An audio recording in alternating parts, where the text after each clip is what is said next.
what I realized was it had nothing to do with theology, even though later the theology backfilled itself as a rationalization. And so I was addressing it at totally the wrong level, because it wasn't the level at which the decision was made. The choice wasn't made by a deep rational introspection and study of the theology compared to other theologies.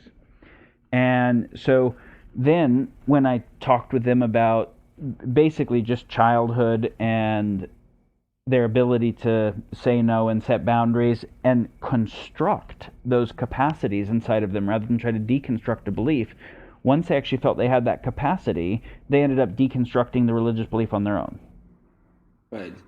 So Their how? critical thinking couldn't kick in because it was, if their critical thinking kicked in, or if they allowed anyone else's critical thinking to kick in, it would hit a survival level fear for them Right. of a belief that was meeting a need. And maybe it's the need to get to still be part of your family, because if you leave the religion, you won't be part of the family, or you won't be part of the community, or you're too afraid of death, and so there's an extent, whatever it is. Or it's a situation where if you say this particular thing inside of academia and inside of the sciences, you'll be shunned for saying something that is so non-standard model that you lose all kinds of opportunities. So there's like all these little subtle and not so subtle sources of bias that affect the process of how we go about understanding reality.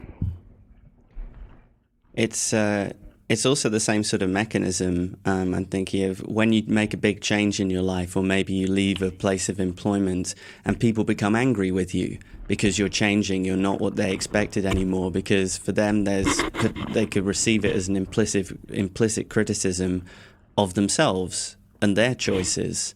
And that's all happening kind of as a subtext, and people are getting angry and they maybe don't know why they're angry. Yeah. Yeah, so now you come back to the cultural relativism and you see, okay, someone might have taken postmodern philosophy and used it as cognitive backfill to positions that largely came from other places. They didn't just come from a emotionally neutral, existentially neutral study of the topics, and that this was the very best thinking they could come with on the topic. It might have been their own trauma, or witnessing a trauma in the world that was so problematic that they took it on or resonated with it, and that's affecting then the way they are, what they're resonating with intellectually and how they're processing it.